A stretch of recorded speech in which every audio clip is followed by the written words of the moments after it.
Hello students, welcome to my channel Geeta maths classes. आज मैं आप सभी को चैप्टर नंबर 4 की एक्सरसाइज 4.2 का क्वेश्चन नंबर 3 करवाने जा रही हूँ। हमें दिया है find two numbers whose sum is 27 and product is 182। ठीक है, तो क्वेश्चन में हमें बोला है कि हमारे पास ना दो नंबर्स हैं, उन दो नंबर्स का हमें सम कितना दिया हुआ है, 27 दिया है, और अगर हम उन दो नंबर्स का प्रोडक्ट कर दें यानी कि उसे आपस में मल्टीप्लाई कर दें तो वो किसके इक्वल दिया है हमें, 182 के। ठीक है, तो सबसे पहले हम क्या करेंगे, हमें क्या फाइंड आउट करने हैं, वो दो नंबर्स फाइंड आउट करने हैं। तो सॉल्यूशन में सबसे पहले हम लेट करके चलेंगे जो हमें फाइंड आउट करना होता है। ठीक है, तो सबसे पहले लेट करिए, यहाँ पर लेट द फर्स्ट नंबर, दो नंबर है ना, तो यहाँ पर लिखिए आप let the first number be. हमें नहीं पता कि दो नंबर्स वो कौन से हैं, बस हमें इतना पता है कि उन दो नंबर्स का सम ना कितना है, 27 है। ठीक है, तो लेट करके चलिए, let the first number be x. ठीक है, अब सेकंड नंबर क्या होगा, एंड द सेकंड नंबर। अब हमारे पास सेकंड नंबर क्या हो जाएगा, देखिए हमें क्या बोला हुआ है, दो नंबर्स का सम, यानी कि ये फर्स्ट नंबर हो गया, ये सेकंड नंबर हो गया। ठीक है, इन दोनों नंबर्स का हमें सिर्फ क्या दे रखा है, सम दिया है किसके इक्वल, 27 के इक्वल दिया है। ठीक है, अब मैंने क्या किया, यहाँ पर फर्स्ट नंबर को लेट करके चल रही हूँ x। ठीक है, इसको मैं x लेट करके चल रही हूँ, तो मेरे पास सेकंड नंबर यहाँ क्या निकल कर आएगा, देखिए सेकंड नंबर मेरे पास क्या आ जाएगा, 27 माइनस x। ठीक है, ये चीज क्लियर हुई। तो मेरे पास सेकंड नंबर क्या निकल कर आएगा, 27 माइनस x। ठीक है, अब यहाँ पर देखिए, यहाँ ये जो सम दिया था हमें 27, उसका हमने यूज कर लिया। ठीक है, तो यहाँ पर मेरे पास फर्स्ट नंबर क्या आ गया, x, और सेकंड नंबर क्या आ गया, 27 माइनस x। अब हमें सेकंड चीज क्या गिवन है कि उन दोनों नंबर्स का ना प्रोडक्ट हमें क्या दे रखा है, 182। ठीक है, तो यहाँ पर लिखिए अकॉर्डिंग टू क्वेश्चन, हमें क्या बोला है, उन दोनों नंबर्स का प्रोडक्ट, यानी कि एक नंबर क्या है आपके पास x, ठीक है, और दूसरा नंबर क्या है 27 माइनस x। उन दोनों को आपस में मल्टीप्लाई कर दीजिए। ठीक है, दोनों को मल्टीप्लाई कर दीजिए तो वो किसके इक्वल दिया हुआ है, 182 के। ठीक है, तो ये चीज क्लियर हो गई आपको। अब यहाँ पर आप इसे सॉल्व करिए। ठीक है, तो x को एक बार हम 27 से मल्टीप्लाई करेंगे तो 27x हो जाएगा।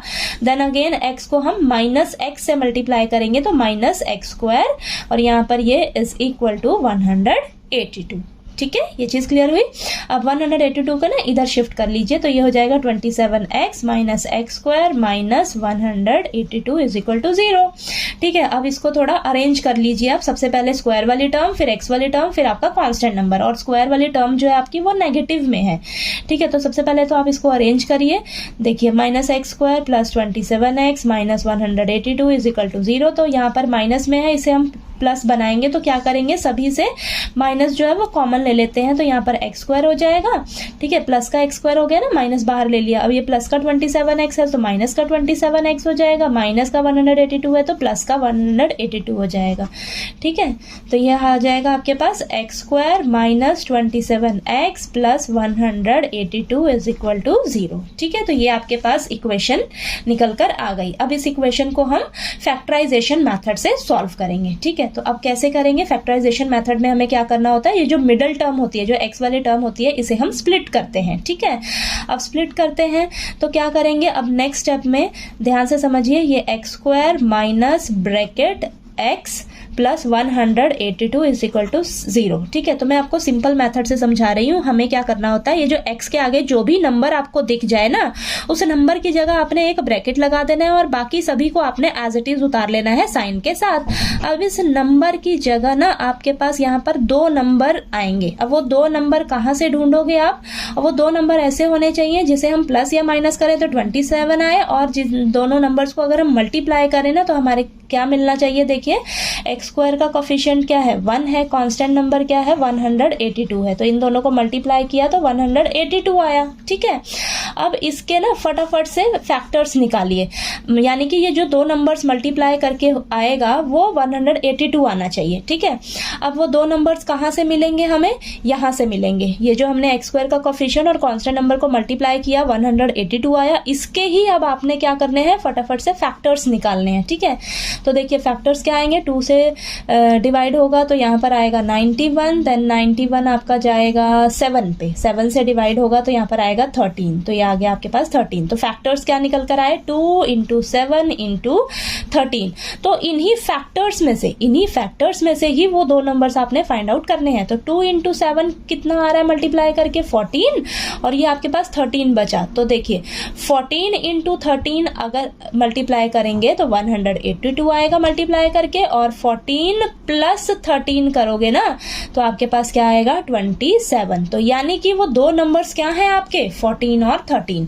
तो 27 की जगह हम लिखेंगे 14 + 13।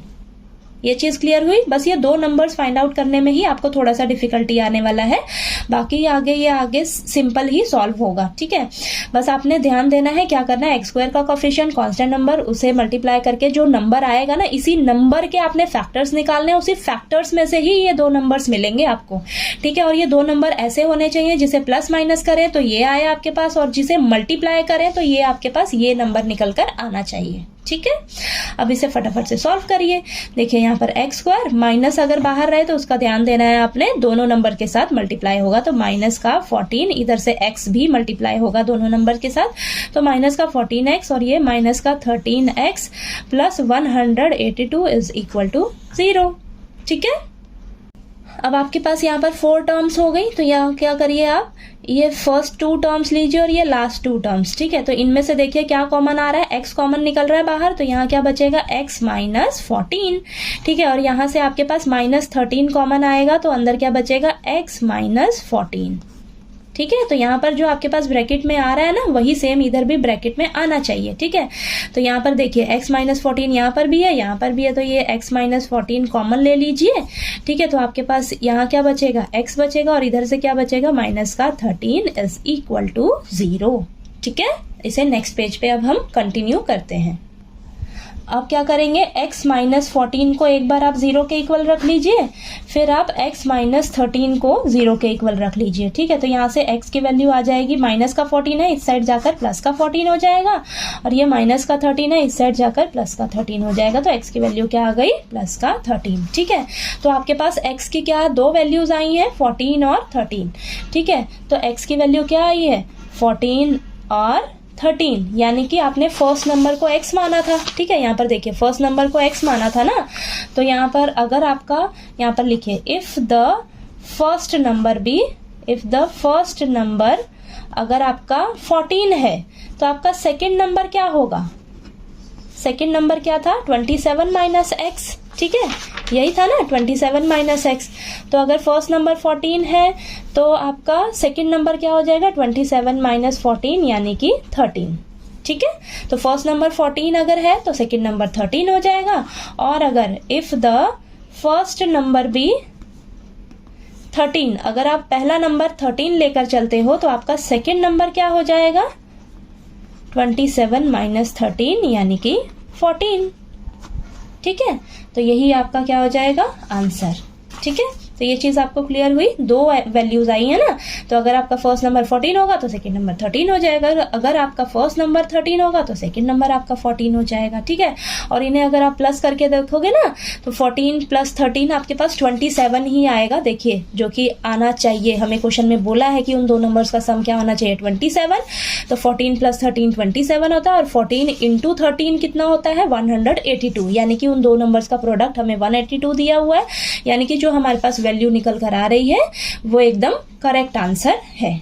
ठीक है, तो आपको क्वेश्चन नंबर 3 जो है वो अच्छे से क्लियर हो गया होगा। कहीं कोई डाउट आए क्वेश्चन में तो प्लीज आप कमेंट करके पूछिएगा, और वीडियो अच्छा लगे तो प्लीज लाइक कीजिए, शेयर कीजिए, और ज्यादा से ज्यादा सब्सक्राइब कीजिएगा मेरे चैनल को। Thank you so much.